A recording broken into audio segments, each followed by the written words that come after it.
Hi everyone, thanks for joining me and welcome to Chapter 4. In this segment, I'll show you that you don't have to choose between AI and traditional filmmaking or photography. The real magic happens when you combine them together. We'll look at how AI can fit naturally into your existing workflows from pre-production to post-production without losing your creative control or personal touch. Let's start before the camera even rolls. AI tools can take the heavy lifting out of your brainstorming phase. For mood boards and visualization references, platforms like Midjourney and Halio can help create dozens of style ideas in just a few minutes. If you're building a pitch deck, ChatGPT can help refine your concept descriptions or even write first drafts of treatments and scripts, which saves a ton of time and you can always elaborate on them after client feedback.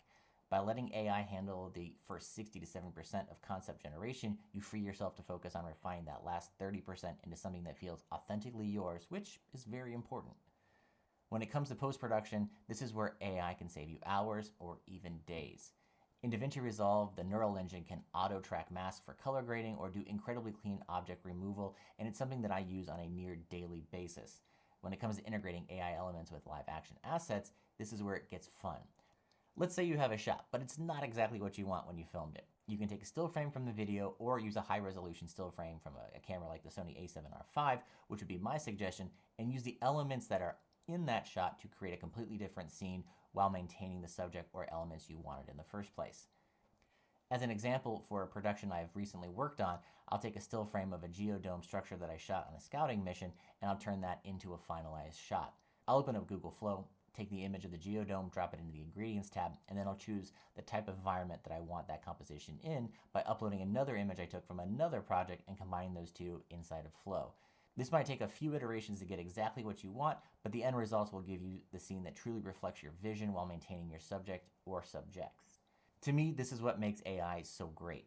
Once you've created all the shots you've wanted, you can then use AI to finish up the video by using Topaz Labs Video AI, which can denoise, upscale, and enhance footage, making even 720p or 1080p AI footage, or even older B-roll footage look production ready. The key here is balance. Let AI handle the repetitive technical tasks so that you can spend your energy on the creative decisions that only you can make. One area that's becoming increasingly important is transparency. If you've used AI to create, modify, or replace significant elements in your project, consider disclosing it to your client. Contracts should clearly define what's AI assisted. This helps build trust, avoids legal complications, and then sets realistic expectations for delivery. It's not about apologizing for using AI, it's showing the clients that you've used every tool available to deliver the best product possible. Take, for an example, a commercial photographer who uses Midjourney for client mood boards, shoots the actual campaign with traditional gear, and then uses AI-based retouching to finish the images. Or a filmmaker that storyboards with LTX Studio, shoots on location, and uses AI-powered rotoscoping to handle compositing in half the amount of time that's usual. Or using AI to supplement scenes that couldn't be captured due to weather or other circumstances. The workflow isn't AI instead of me, it's AI alongside me, making your production stronger, faster, and more competitive in the market. AI is not here to replace the craft that you've honed, it's here to give you more time and more creative space to push your craft further. The sweet spot is when you let AI handle the busy work so that you can double down on the art. In the next chapter, we're going to be discussing the future of AI, where I think it's going to be going, and then how we're going to be implementing it into your workflow to make your life better and how you can stay ahead of the curve. Thanks for joining me. I'll see you in the next chapter.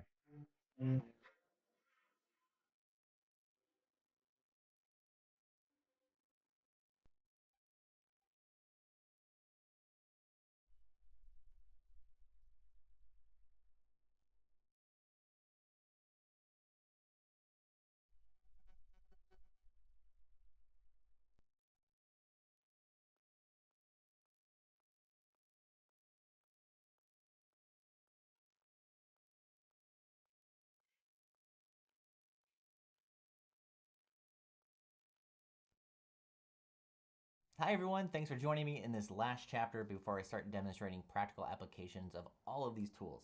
In this chapter, we'll be discussing the future of AI in the photographic and cinematic career fields. Let's start with stock photography, B-roll, and editorial content. For decades, companies have relied on massive libraries of stock assets, footage of city skylines, people shaking hands, nature shots, and so on and so on. AI is already making it possible to generate these assets instantly in any style, resolution, or format that you need. That means that the economics of stock content are going to shift dramatically. Instead of paying hundreds of dollars for a license, companies may lean on generative tools to create hyper-specific visuals on demand. This could lower demand for traditional stock, but it could also create new opportunities, and really that's what we want to talk about. If you're a creator, the value won't just be in your raw footage anymore, it will be in how you curate, contextualize, and customize it. Those who adapt by offering AI-ready datasets, specialized looks, or even hybrid packages with real footage enhanced by AI, those are the ones that are going to stand out. Now let's chat about authorship. If AI helps you create a video, who gets the credit? Is it you? Is it the person who wrote the prompt? Is it the platform that the model was trained on? Or is it some kind of hybrid of both? These questions are being debated right now in courts, in companies, and on creative platforms. And the debate is reshaping the economy of creativity. Already we're seeing new roles emerge: prompt writers, AI visual developers, and even model trainers who specialize in feeding AI tools unique data sets. These jobs didn't exist 5 years ago, and now they're becoming critical. Platforms will likely introduce stricter attribution systems like watermarks, metadata tracking, or even blockchain verification to regulate what's AI generated and what's not.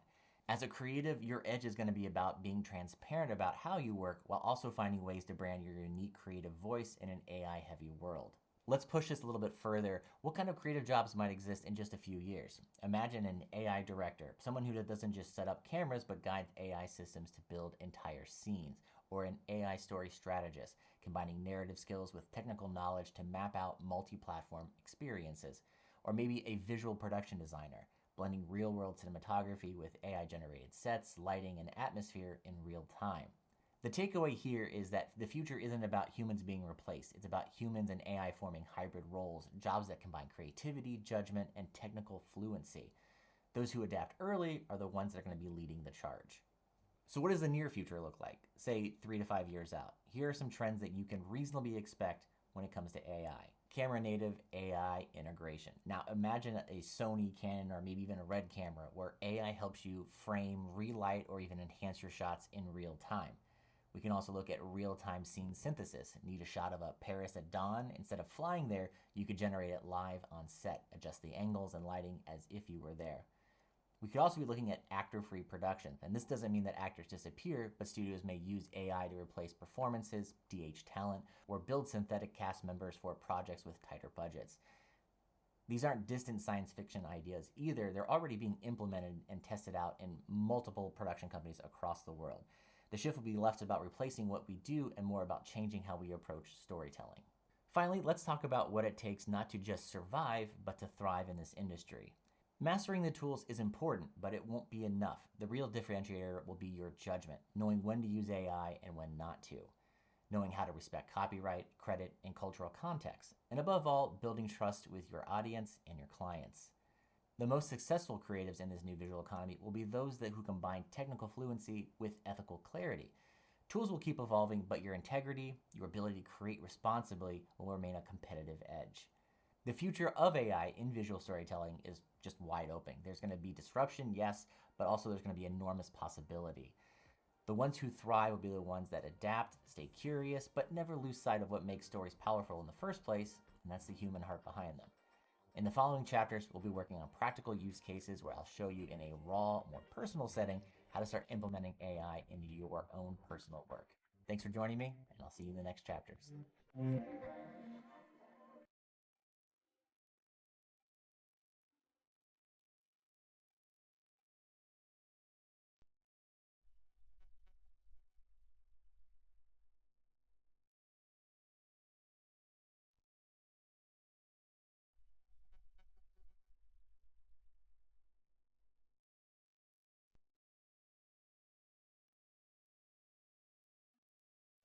Hey everybody, welcome to the live demonstration portion of this course. We're going to be going through and creating a product from scratch, doing everything that you would normally do for any other type of product. We're going to be looking at using 3 different programs today. We're going to be using ChatGPT, Topaz Labs Video AI, and we're also going to be using After Effects. So the first part of this course is we're going to develop the script, kind of come up and formulate an idea, what we're looking to do, how we can use AI to leverage its intelligence to create and make all of our pre-production writing faster and more efficient.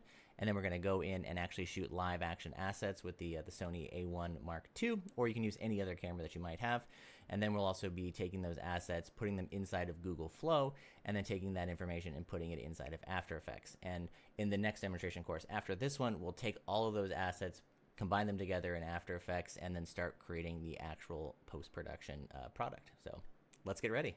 All right, so the first thing we're going to do is I'm going to open up ChatGPT. You can use the free version or you can use the paid version. Honestly, I use the free version and it works really, really well.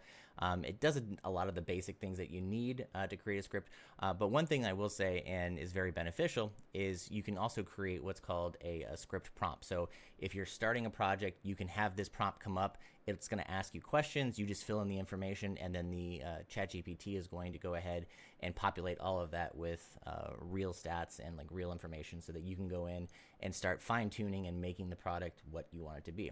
So the first thing I'm going to do is I'm going to go inside, go to ChatGPT, and I have a pre-written little blurb that I say, and it says, make me a production template for what I need to get started to create a 30-second production video.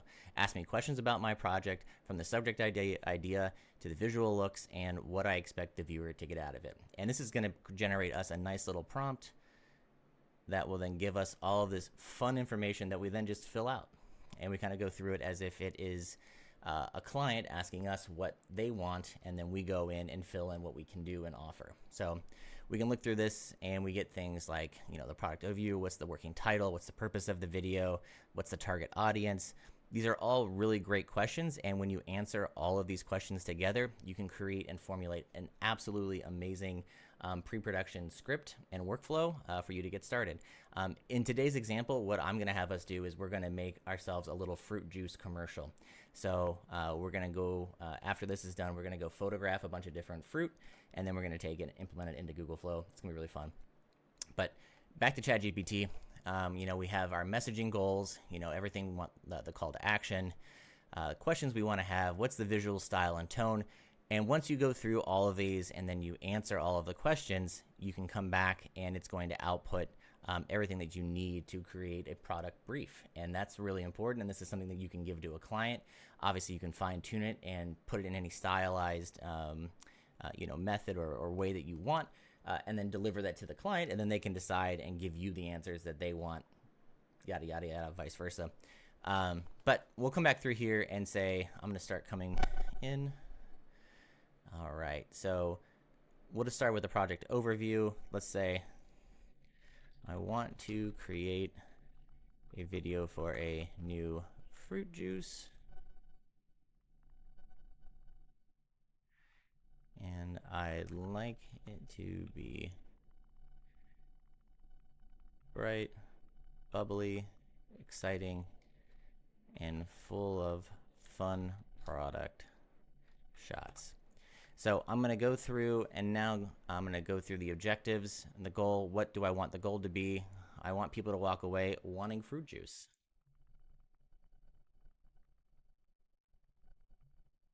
My fruit juice. And the next can be, I want them to understand, you know, what is it about my product that makes it special. So I want people to know that my drink gives them energy and is full of vitamins and minerals.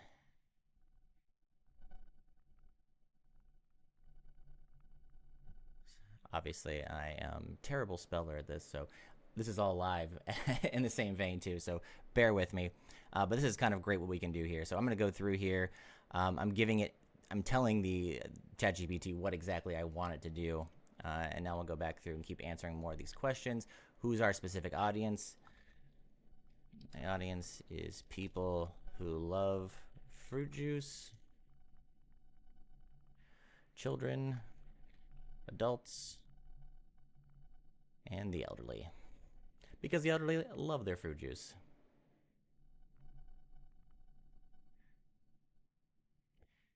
This is going to be seen on social media.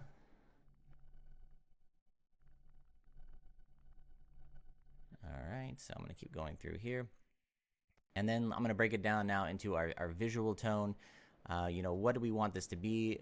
And for us, this is going to be a live action kind of shot. So pretend that we don't have a big budget here. We're only utilizing maybe $2,000 to $3,000 worth of a budget, so we can go out and buy a few production supplies. We can still use some cameras, but we still want to be able to retain a lot of that profit, anywhere from like $1,500 to $2,000. So maybe our budget for this project is $1,000 with everything involved, and that would include the AI. So always keep that in mind when you are producing this type of content, because the AI again isn't cheap. We are going to be using Google Flow, their Ultra plan, which is $250 a month, and now as of today, even as we're doing this product demonstration, they've come out with another model that is now free. So you can now use VO3 Fast for free if you use Ultra, which will save you 100 credits per every generation, which is literally a lot of money when you start thinking about things. So again, and by the time this releases, there could be another development where maybe there's more aspects to Google Flow that are free and has more features. So just keep that in mind. But it's really important to justify the cost beforehand. So make sure that you know the cost going into this. Some of the props that I've purchased were the fruit, some lighting gear, and some camera gear. They all total maybe around $150 to $200 if we're really, doing the nuts and bolts of things. So that's something that we're going to be working on right after this. But right now, we're going to work on the visuals. I want this to look stylized in a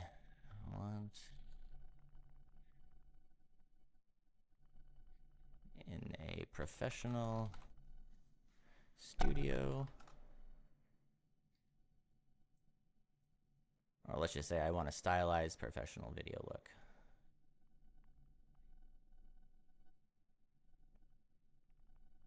Professional studio look with bright, cheery colors.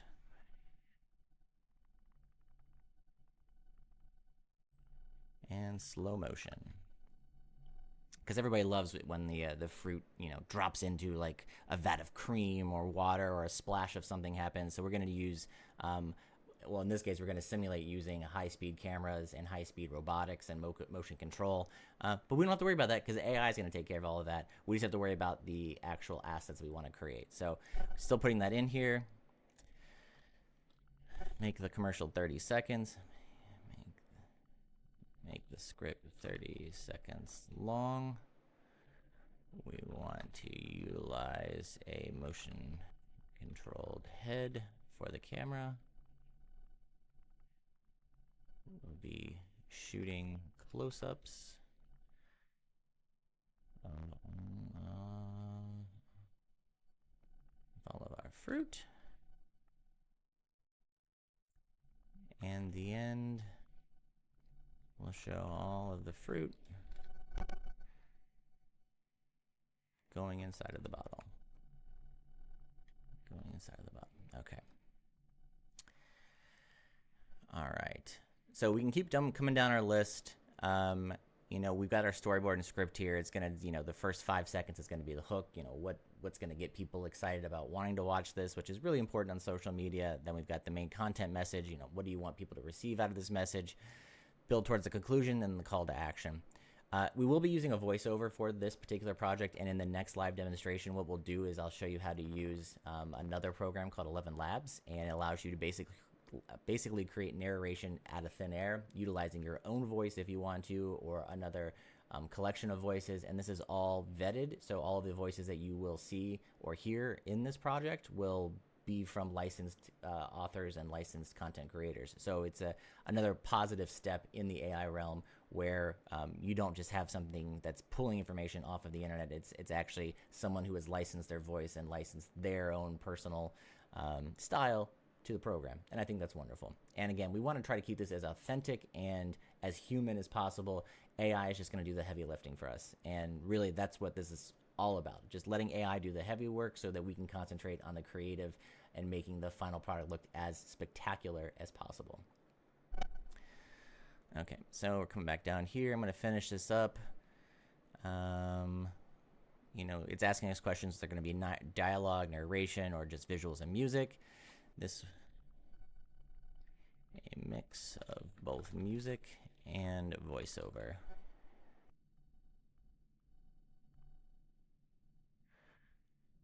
And let's tell it what we're doing. I'm just going to tell it that I'm going to produce all of these assets inside my own little studio utilizing still photos, and then I'm going to bring it into generative AI, and that's going to help the AI basically put out a set of instructions for us to then follow to then create our content.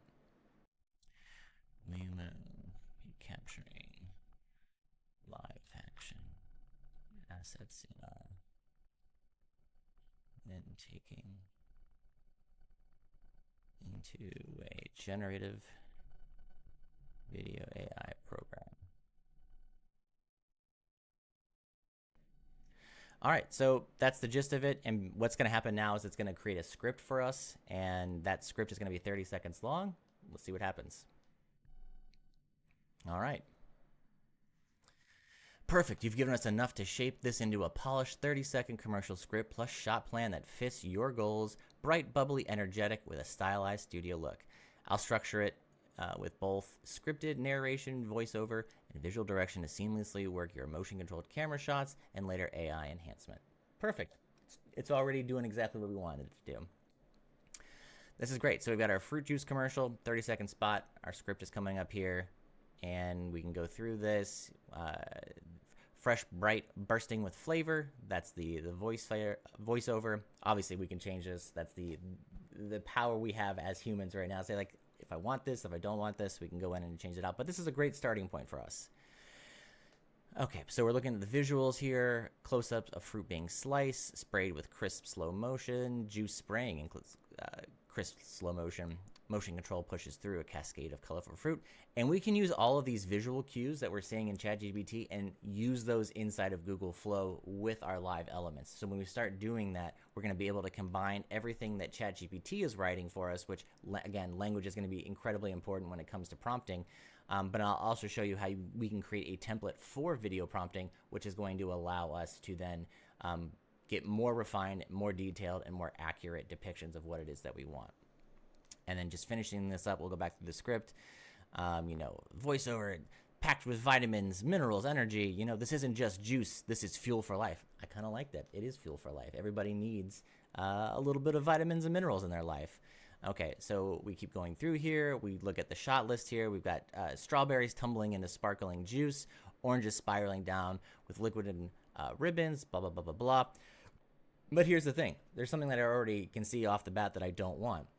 And what I forgot to tell ChatGPT is that I only wanted to use 4 different types of fruits. I wanted to use strawberries, blueberries, blackberries, and then bananas. So we've got 4 fruits that we're going to be capturing, and I want to make sure those fruits are in here. And this is already telling us that we're going to be using grapes and oranges. So let's go ahead and remove that. So I'm going to tell ChatGPT, here's the fruit we want to use.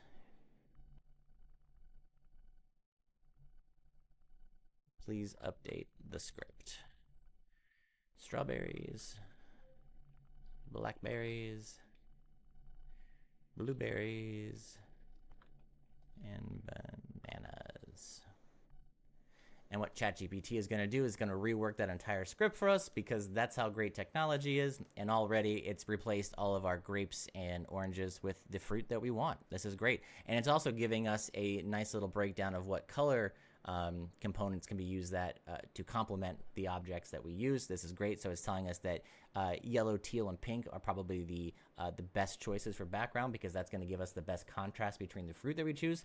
Look at AI being so good to us. It's telling us exactly what and how to produce this commercial. This is great. All right, so everything else is pretty much the same. We're going through here, but we now have bananas, blackberries, blueberries, and strawberries. We get the products showcase, what's happening. And then we'll come back to the end visuals and the lighting, highlight, keep saturated, pops of color, deep purples, motion control, post-production. I love it. So this is a great starting point for us to create our small mini commercial. And now after we're done with this, we can then start saying, okay, well, let's just start creating the visuals. And we've already seen that this is probably about 15 minutes, maybe at the most, of actual work. And I will say, and put a little caveat here, is in a real life production, you would want to be giving this to your client, letting them go over it, checking out the brief, taking what information they have, what changes they have, and then re-implementing it back inside of ChatGPT to then give you a more refined script. But obviously, this is just kind of like a short course kind of demonstration of that. But from here on out, you can then keep refining the script. If you want to, make it more specific to a specific fruit, or if you want to change the dialogue, you can do that. You have the power to do that. I'm just going to keep it as is because honestly, AI did a great job, and I think that for our needs, this is going to be perfect. The only difference that I need is we need a title for this, so we're going to call this Original Harvest Juice. So I'm going to go back. Hey, ChatGPT, please change the title to Harvest Juice Commercial. Original Harvest Juice for this production.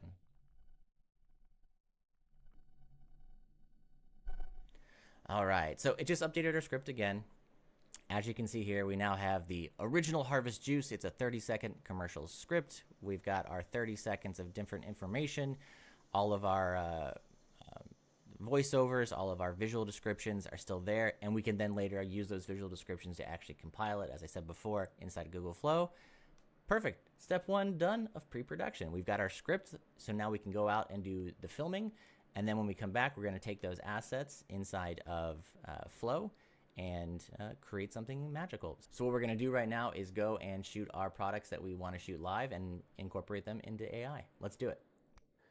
All right, so we're back. I've got my camera, I've got the props or the real assets that I want to use, and I'm going to be using a blackberry, a strawberry, some blueberries, and a banana. Now, you really don't have to worry too much about what the lighting looks like, but I will say that if you want something that is particularly stylized in a particular way, you could set up this so that it is actually lit the way that you want it. So when you go to the commercial phase or when you go to the actual production phase, you can utilize the lighting that you have here. But realistically, we're going to have AI do the lighting for us because that's going to give us the best results. So right here I've got the Sony A1 Mark II, and I'm going to be using the 24 to 70 zoom lens on it, which is great. I'm going to be shooting it at a pretty fast aperture, well, faster than normal. It's going to be an f4 aperture at 1/640th of a second.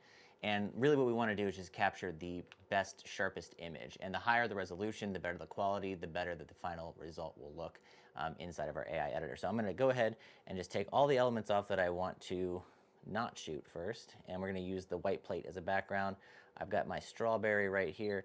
I'm going to come in, take some shots, and these are going to be the template for what we use for our AI assets. Take some here. You see, nice little red there. And it's important that you get from all angles too, so you can choose later on what you want to shoot with. I'm going to move it like this.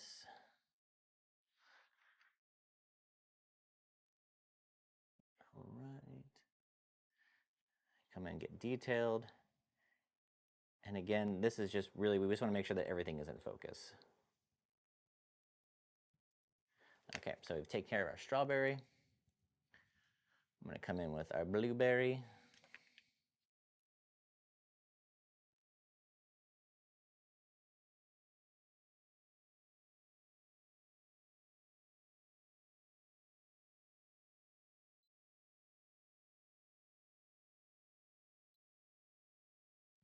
All right.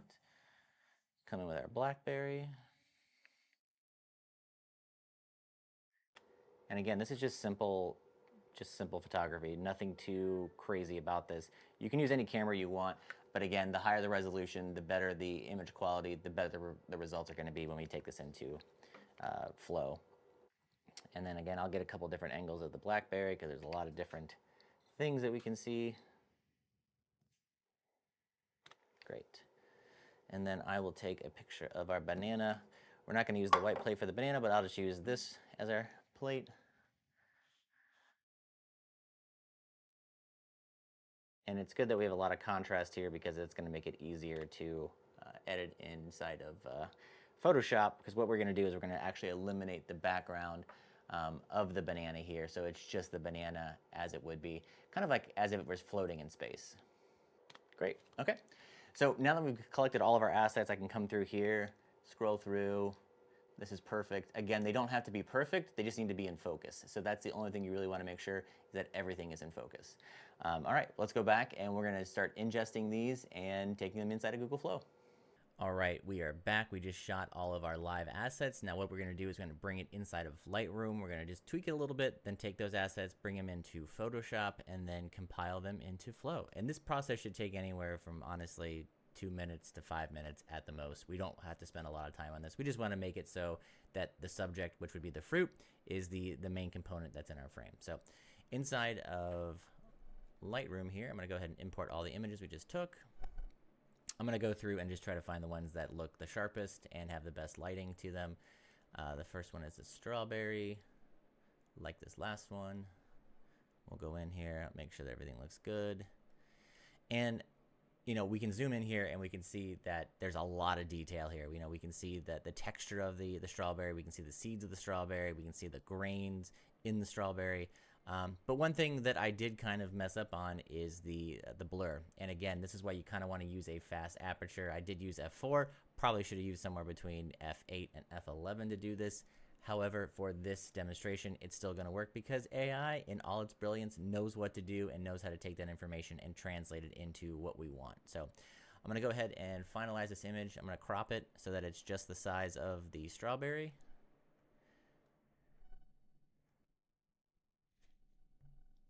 I'm going to just level that a little bit, so brighten it up a little bit so you can see a little more of the textures and the shapes, add a little contrast by decreasing the black, increase the texture so it makes it sharper, dehaze it a little bit. Actually, we're going to go opposite. We're going to bring it out a little bit.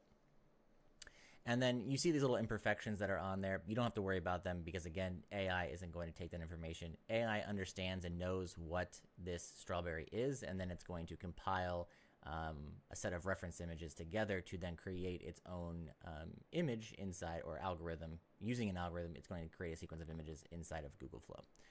Okay, so that's that one. We've got our strawberry done. We'll come in here and do our blueberry. Go ahead and get this cropped in.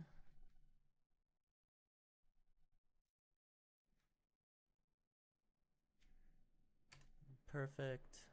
And again, we can definitely tell that the depth of field there is way too shallow. We want to make this as sharp as possible, but for our purposes, this should work. Bring that down, texture it up, boom. Okay, so that one's done. Go into our blackberry. Thankfully, our blackberry is pretty sharp all around. This is gonna be a great asset to put in there. Okay.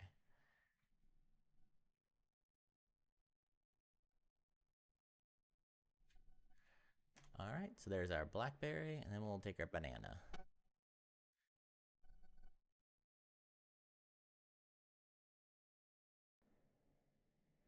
All right, I'm gonna rotate the banana. It honestly doesn't matter what the rotation is because the algorithm will figure it out when you start implementing it into the prompt.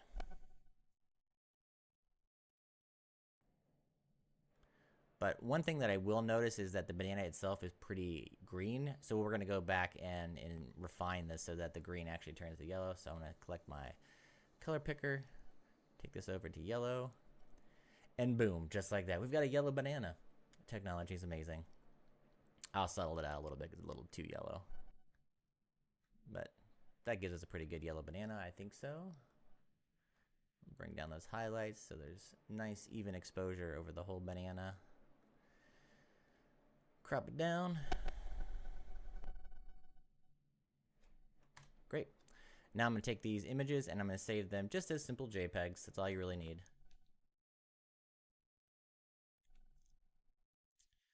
And I will put this in a folder called Edit, and it's going to go where the original photos are. We'll call them AI assets. And then just hit export. Done. First phase complete. Now what we're going to do is we're going to take these into Google Flow. Originally, and what you can do too, is you can take these inside of Photoshop and matte them out, or mask them out, I should say, to have a green screen behind them, which will then help implement them into the actual editor. But we don't even have to do that. I'm going to show you how we can actually just take these assets and let AI put a solid green or a flat green or a flat blue screen behind our subject and then give us what we need. Okay, so that's done. I'm going to open up the folder where it's in. So I've got them here. I've got all of our assets. This is fantastic. And then what we'll do now is we will open up Google Flow.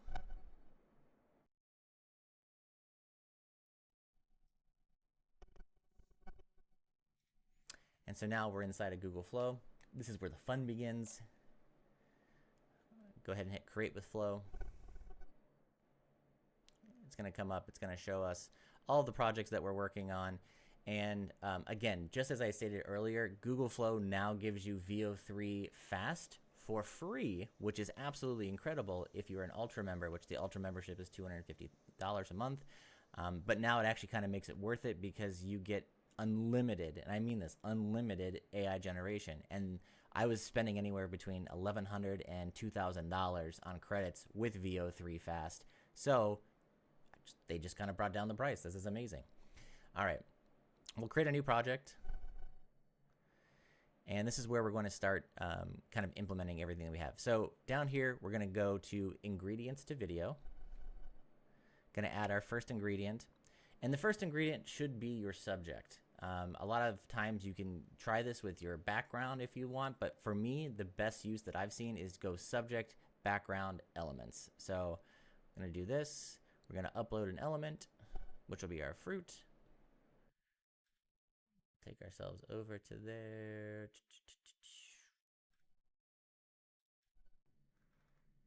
All right, so I'll bring the strawberry in first. Click open. Just crop it to the strawberry. Now I will say you want to make sure when you are doing this, or if you can do this, put it into a horizontal frame first, because there's always going to be horizontal 16 by 9. Right now Google Flow does not support 9 by 16, so you can't get vertical. But you want to stay within those confines. So we'll just hit crop and save. And the closer you get to your subject, the more that subject is going to be the center of the frame and the focal point of your prompts. Here we go. So it's uploading. You can see down here we have our strawberry. Now all I'm going to say is close up. Strawberry floating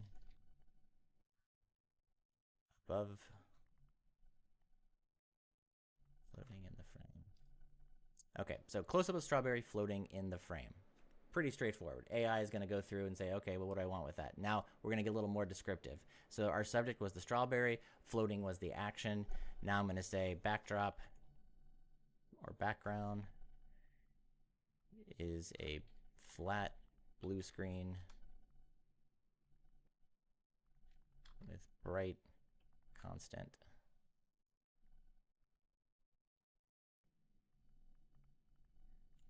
light, and we'll say studio shot, and then I'll also say as strawberry floats, turn it 360 degrees.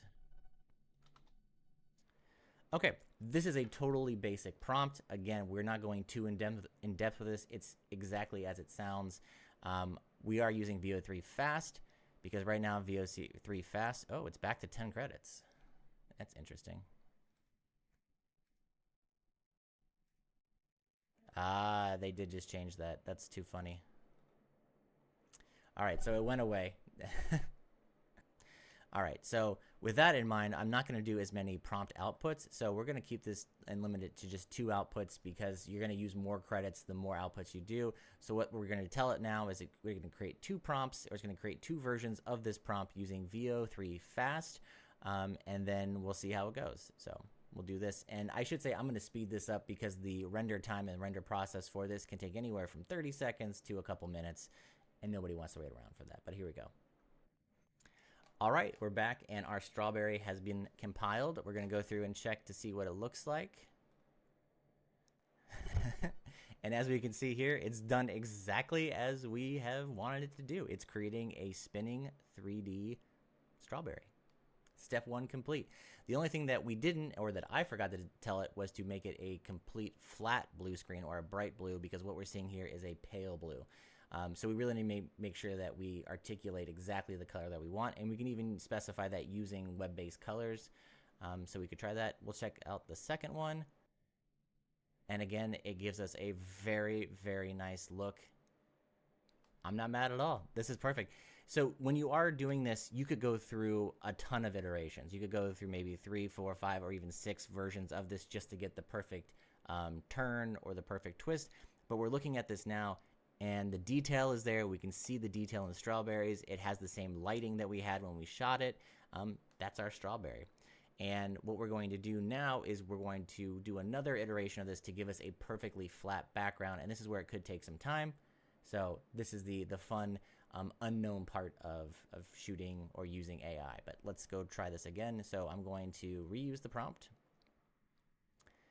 And I'm going to emphasize this way is a flat, bright blue background. Or matte. And I'll put a comma there. When you put commas into your prompt, it then tells the algorithm to do something different. And I'm going to actually split up the bright constant lighting in the studio shoot. That way it gives it a little more separation.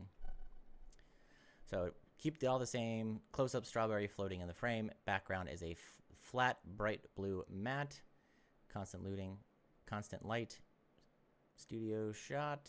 Strawberry floats and turns into 360 degrees. Again, all of that works, so let's try it again and see if we can get our bright blue instead of flat blue. Let's see how it goes.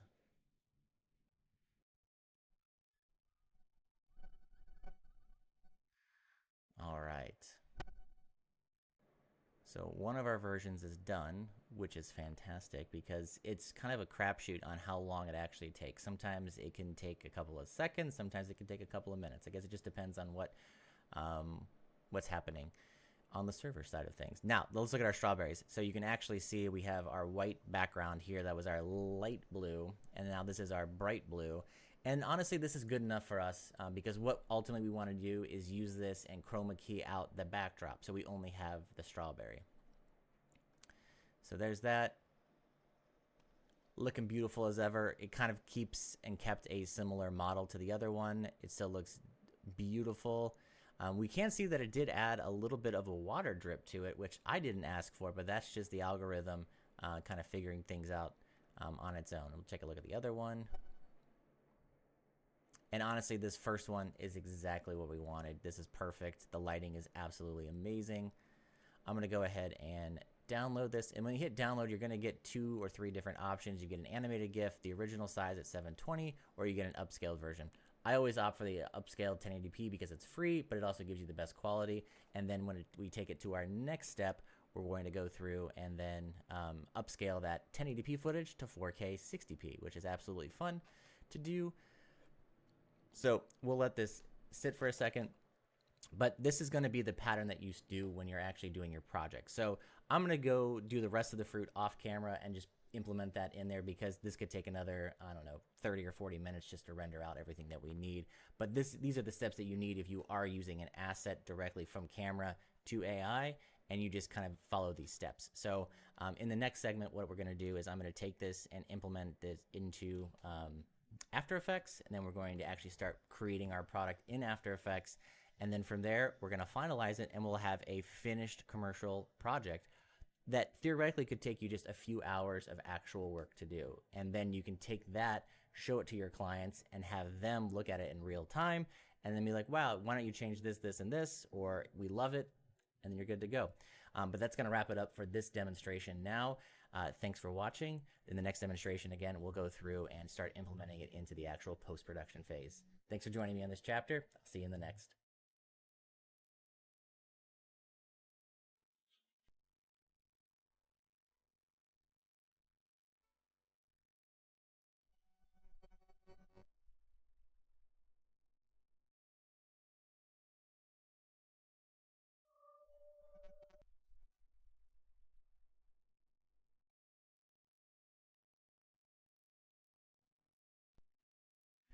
Everybody, welcome back. This is part 2 of our production phase of utilizing AI. We're going to be implementing, again, live action assets inside of AI generated assets. We're going to create a whole little commercial. We're creating a fruit drink of sorts. I love a good fruit drink. But I already went back and if we take a look here, I've gone through and, matted out all of our backgrounds for all of our other fruits. So originally we had our strawberry, which looks absolutely phenomenal. Then I went back and did our blackberry and our blueberry. And for the most part, it went really well up until we got to the banana. The banana was having an issue, honestly, with trying to formulate a blue background that was consistent.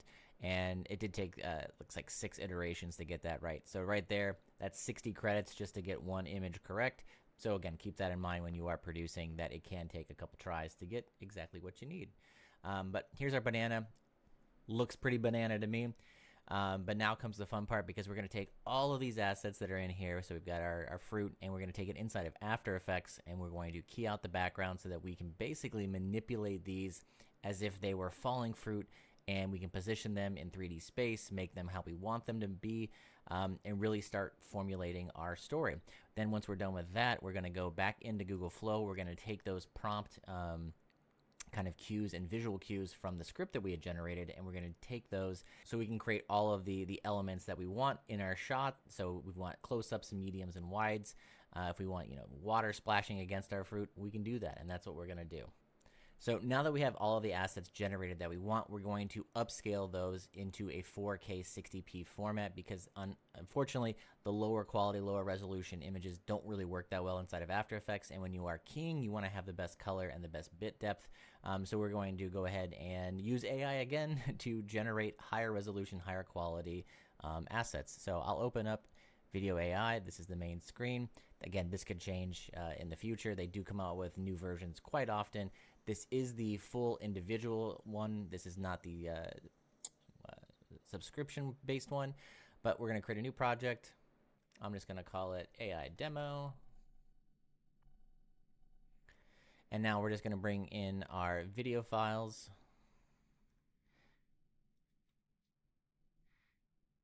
And so what we have here is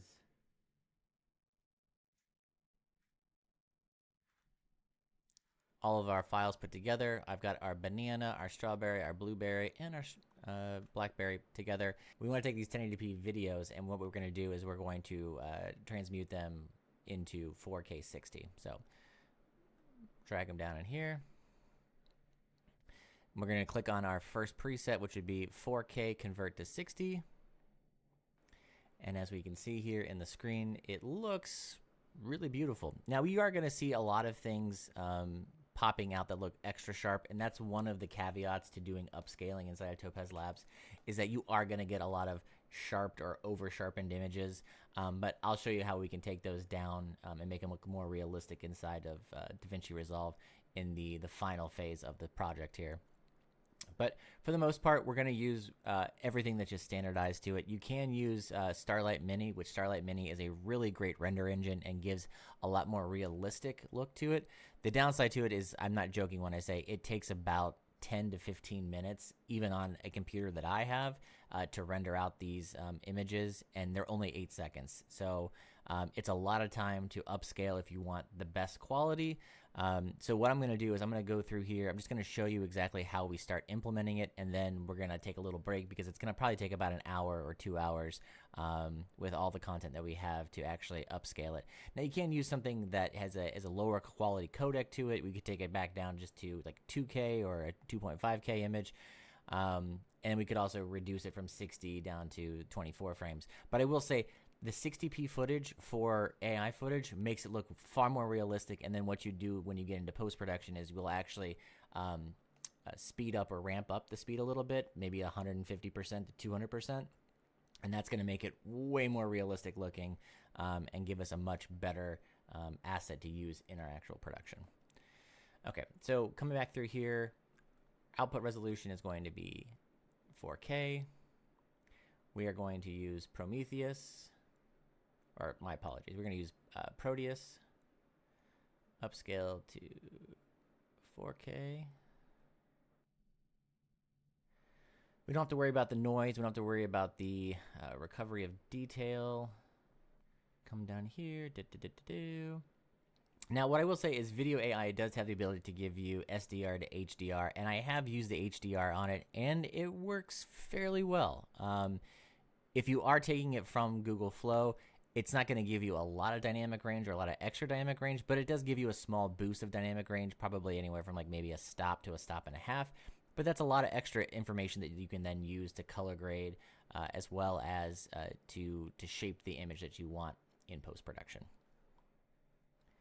All right, and then all I do now here is we do export as, and I'll say this is strawberry, and I'm just going to say 4K, and then I'll hit save, and then it's going to automatically put it down here in our queue. And then what's going to happen is it's going to go through, it's going to have to download this model for the queue, and then this could take anywhere from 10 seconds to a minute. It really just depends on how fast your internet connection is, and then it'll start working. So I will say I am using a very powerful workstation here. I'm using a AMD Threadripper 9975WX, which is a pro-level computer. It's 32 cores with 64 core hyper-threading at 5.4 gigahertz. I've also got 512 gigabytes of RAM, and I'm also utilizing the NVIDIA 5090, which has another 32 gigabytes of video RAM, which is incredibly important, especially for programs like video AI that absolutely utilize every single processing power that your GPU has. And this is why I also want to say that while you can use a Mac to do this, you will have far better results if you use a Windows-based machine that actually has a dedicated graphics card, because, here's the caveat, AI really is memory hungry and it's processor hungry, and unfortunately a lot of the Apple computers that are out there just can't compile as quickly as a Windows-based machine with a dedicated graphics card. And that's the truth of it. And I'm not hating on Mac. I'm not trying to boast how great Windows is or how great PCs are, but if you are looking for the best performance, especially when working with AI, you want to make sure that you're using the correct hardware and the correct processes to make that happen in an efficient manner. Otherwise, it could take a lot longer to render what you need. That being said, you can do everything that you're seeing here on any computer. It's just going to be a matter of how long it takes to process. And that's just what you have to keep in mind. So we're done here right now, and it only actually took 42 seconds to export, which is fantastic. And that's because we're not using the Starlight Mini, which Starlight Mini is absolutely amazing, but it just takes forever to work. So we'll go back and we'll do all of our other assets, and then we'll start working inside of After Effects. All right, now that all of our videos have been processed inside of Video AI and they've all been upscaled to 4K, we can now take them inside of After Effects, and we're going to key out their background so that we can actually animate them into any position and any movement that we want. This is the fun part. So let's get into that. Here's a quick little demo of what we're going to be creating. As you can see here, I've got strawberries and bananas flying. They go through the thing, and then we've got our original Harvest Juice logo in the background, and I'll show you how to make that in a little bit too. But really what we're going to go through here in this part now is go through and show you how to animate these. We're going to add in our blueberries and our blackberries, but we'll start from the beginning. So I'm going to come up here and create a new composition, a new project, and we'll call this one Fruit Roll. And for this, I would say just use 1080p, because what we want to have is actually the 4K 60 to be downscaled and downsampled to 1080p. That's going to retain more quality and just look better overall. So I'll click OK. Got our blank screen here. I'm going to take the fruit that we had just exported, and I have all my blackberries and bananas. I'm going to drag it over there to import it.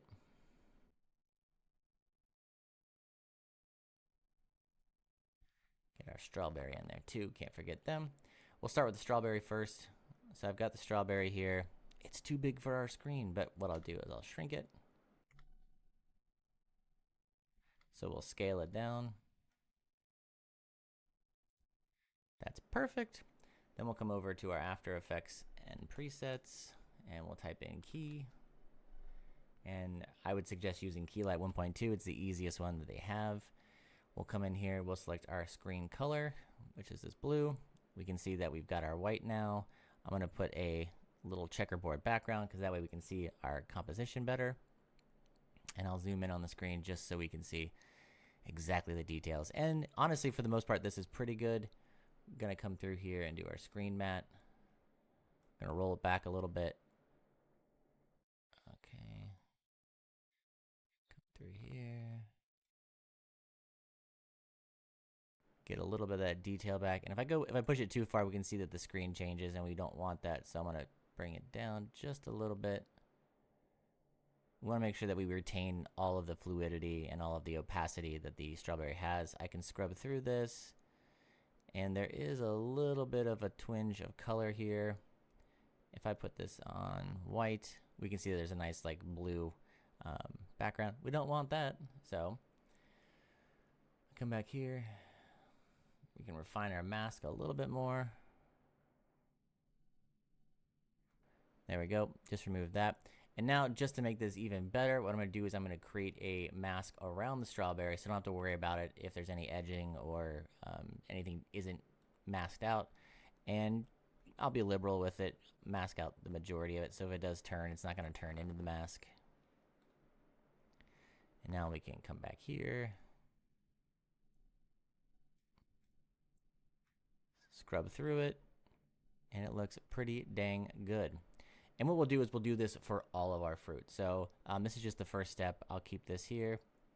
I'm actually going to put that away. We'll hide it for a second. Do our blackberry, same method. And really, once you do one, you can have the consistency across the board. You can go ahead and just copy and paste the plugin. Makes life way easier. So I'll just copy the key light from there, put it back over here, add that. And now our blackberry is completely keyed out, which is perfect, what we wanted. Come through here. Looks pretty dang good. And then we'll do the same for the banana and our blueberry. So I got the blueberry there. I'm gonna hide this. We will scale down the blueberry. I'm going to come back to our effects control. I'm going to paste the key light back in there. And here, because we are using a different color, we need to come back in here and change the key light. So we can still do that, but I'll change it to this color, to green. Perfect. And then we'll add a mask around this guy as well. You can be liberal with it. It doesn't need to be super tight on it. And that's just going to eliminate any of the background noise. We don't want that. Scrub through, make sure it's clean. Now I am seeing a little bit of particle and opacity showing through right here in the blueberry. So what we'll do, and that's probably just some artifacts from the AI process. We can come back here and just kind of clip those out. Nope, wrong direction. All right.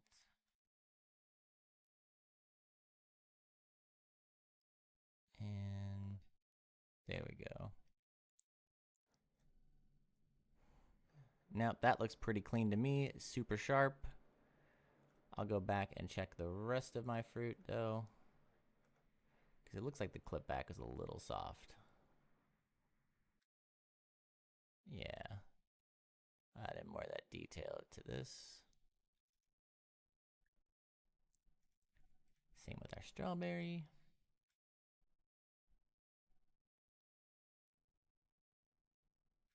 Awesome. And we'll do our banana as our last one.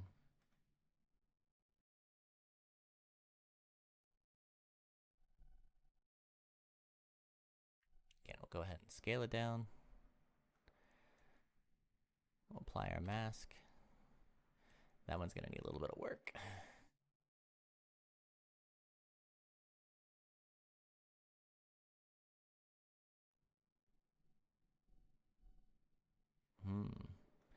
So, and that's why it's important to have a perfectly, I will say, consistent color in the background, because sometimes you'll end up with errors like this, and it does make it kind of a pain in the ass to do that. But what we can do is we can try to key out those colors.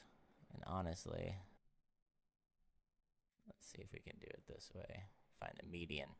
The median works way better. I'll mask out the banana.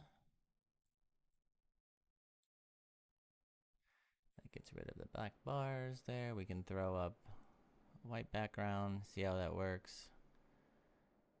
play it out. And honestly, it's not terrible. I will say that the banana is probably the biggest issue that we have here because there is a nice little like green outline on that. And that's just because the key that we were using couldn't take all of the colors and key out all of those channels. But this is going to work perfectly for what we want to do and what we want to create. But that's great. So we now have all of our elements. They're together. And then what we'll start doing now is animating our elements.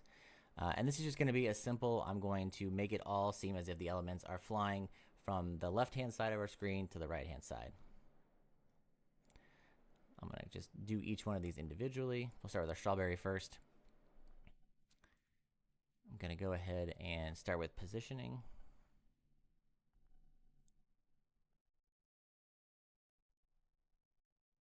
And I'll position it off screen. And then we'll go all the way down to 8 seconds. So this is going to allow that strawberry to perfectly turn the entire way. But realistically speaking, this is going to be more like a 2-second shot. So we're just expanding it so you can see what you actually get out of it. And then I'll take it and keyframe it all the way to the right. So now if we come through here, our strawberry is going to twirl as it goes across the screen. Beautiful. And maybe this is what you want. Maybe this is the exact output that you're looking for. But what I will say is we can make it look a little more organic and a little more natural. So we'll come back through here and I'm going to add a roll to it. So I'm going to take the rotation. I'll start the rotation into the negatives like so. And then we'll do like 3 rolls all the way across. And I just do the start and the end. That way it's super simple. If we need to make any changes in the middle, we can do that. But this should work.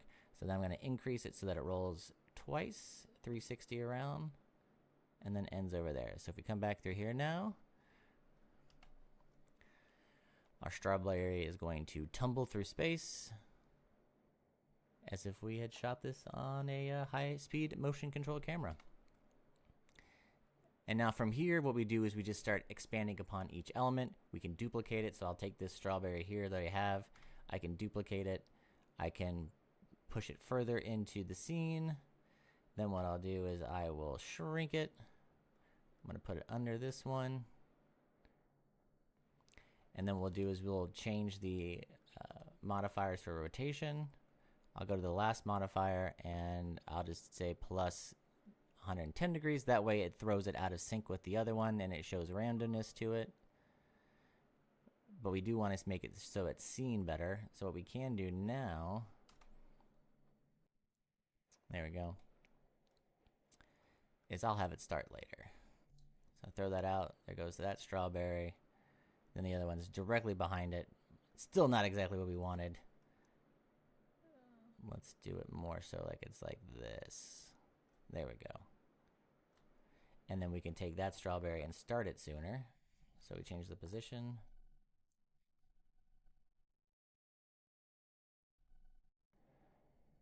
And now we've got our secondary strawberry that's falling faster and faster and faster. And now that's great.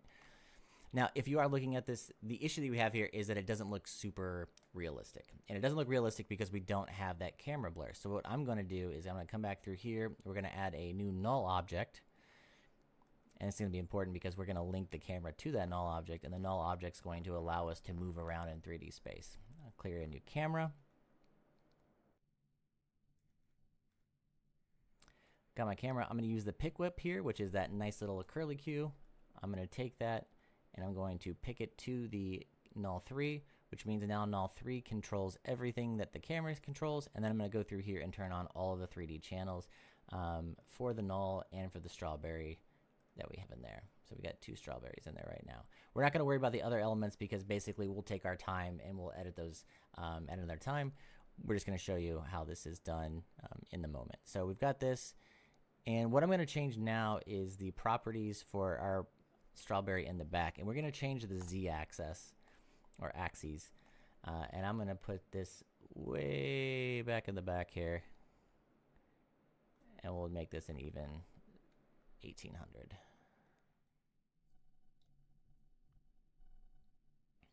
Which means I do need to change all of the z-axis for the control points to 1800. That way it doesn't move and shift inside of the line.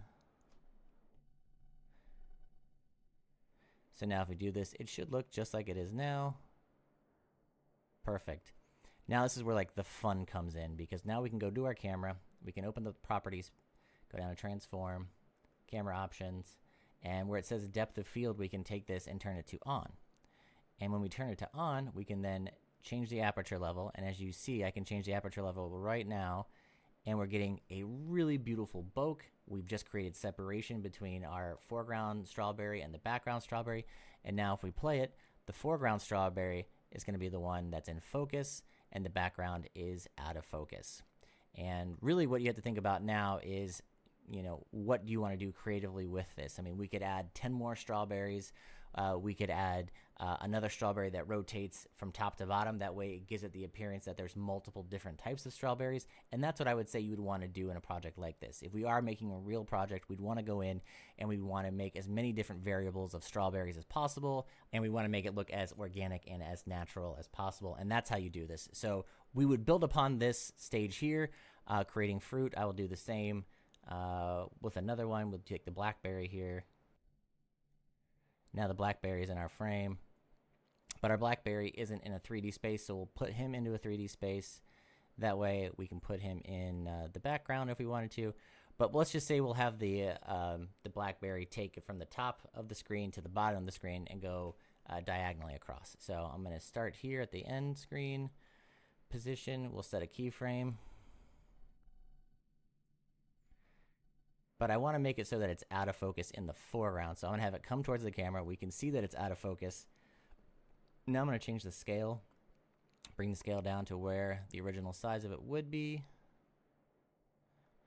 And then we'll also go back and we'll keep playing around with this until we get to the right Z position.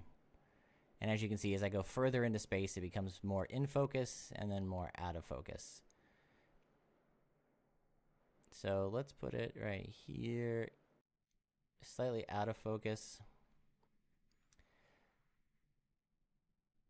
We'll also go and make sure that this is keyed out because we can see a mask around it right now. We don't like that.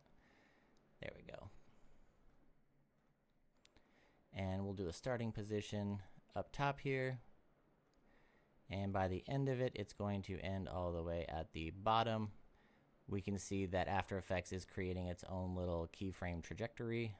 And now if we come back here, our blackberry is moving in space, but it's not twirling. So we need to do the same kind of treatment we did with the strawberry. We'll go back, change the rotation of it, do Z rotation. And I'll start the Z rotation backwards at -100. And then we'll end down here at plus, let's say 300. Let's do a full turn and a half. Okay, perfect. So now if we come back here, our blackberry is tumbling through space. And this is rendering on full, so